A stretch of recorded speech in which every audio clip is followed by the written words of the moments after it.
చేసినాం. ముందుగా ఇక్కడికి వచ్చినటువంటి ప్రతి ఒక్కరికి పేరు పేరున నమస్కరిస్తూ, అదేవిధంగా రవితేజన్న కూడా ఇట్లాంటి కార్యక్రమం చేపట్టడం అనేది నాకు అంటే మేము గతంలో కొన్ని సందర్భాల్లో మాట్లాడుకున్నప్పుడు మేము అనుకున్నాం, అన్న రాజన్న సిరిసిల్ల జిల్లా అనేది చాలా చిన్న జిల్లా అన్న, 2 కాన్స్టిట్యున్సీలు ఉంటాయి. ఈ 2 కాన్స్టిట్యున్సీలలో కలిపి దాదాపు ఒక 250 నుంచి 300 గ్రామాల దాకా ఉంటాయి కావచ్చు. మనం ఈ గ్రామాలలో ఉన్న యువకులందరినీ బయటికి తీసుకురాగలిగితే మన జిల్లాలో ఒక కొత్త రాజకీయాన్ని మనం చూపించగలుగుతామన్నా అని చెప్పి ఇట్లాంటి వాటిని చాలాసార్లు డిస్కస్ చేసినాం. అది ఈరోజు ఒక రూపం వచ్చినట్టు నాకు అనిపిస్తూ ఉన్నది. కాబట్టి విషయం ఏంటంటే కుల్ల అన్న రాజకీయాల్లో యువత అని పెట్టిండు. రాజకీయాల్లో యువత అంటే చాలా పెద్ద సబ్జెక్ట్, మనం మాట్లాడలేము. అంటే మీరు తక్కువ అనుకోవద్దు, ఎందుకంటే ఆ సబ్జెక్ట్ని మనం మాట్లాడలేము. చాలా పెద్ద సబ్జెక్ట్ అది. యువత రాజకీయాలకు రావాలా వద్దా అనేది చాలా పెద్ద సబ్జెక్టు.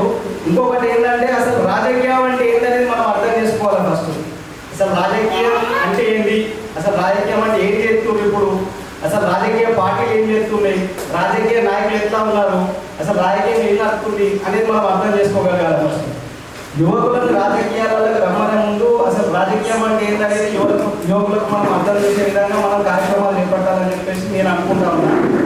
భవిష్యత్తులో మనం ఈ బ్యానర్ మీద ఇంకేమైనా కార్యక్రమాలు చేస్తే మాత్రం ఖచ్చితంగా యువకులకి రాజకీయం ఏంటనేది మనం నేర్పించాలి. ఫస్ట్ రాజకీయం అనేది ఏంటంటే ఇప్పుడున్న ప్రస్తుతం జరుగుతున్న రాజకీయం మొత్తం రాజకీయం అంటే అంతా పైసలు ఉన్నోడే లీడర్ అవుతాడు, పైసలు ఉన్నోడే వ్యవస్థ నడుస్తుంది. మనం ఎంత మంచిగా చేసినా, ఎంత నిజాయితీగా కొట్లాడినా, ఇంకా లేకపోతే ఎంత కంటెంట్ మీద పోయినా, లేకపోతే ఏదైనా సిద్ధాంతపరంగా పోయినా, ఎట్లా పోయినా మనకు రాజకీయ అవకాశాలు మాత్రం రావు, అంటే మనకు పదవులు మాత్రం రావు. ఇక్కడ చాలా మంది ఉన్నారు. నేను అంటే ఒక పార్టీ పేరు తీసుకుంటున్నాను, తప్పు అనుకోవద్దు.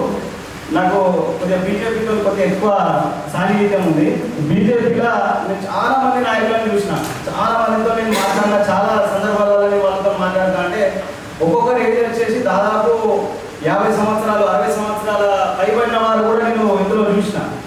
వీళ్ళకి ఏంటంటే కనీసం అవకాశం కూడా ఇవ్వలేదు, వీళ్ళకి ఒక చిన్న బాధ్యత కూడా ఇవ్వలే, ఒక చిన్న అవకాశం కూడా ఇవ్వలే. కానీ వాళ్ళు పార్టీ కోసం పనిచేస్తారు, పార్టీ కోసం కష్టపడతారు, సిద్ధాంతాల కోసం పనిచేస్తారు, ఏ లీడర్ వచ్చినా వాళ్ళ కోసం పనిచేస్తారు.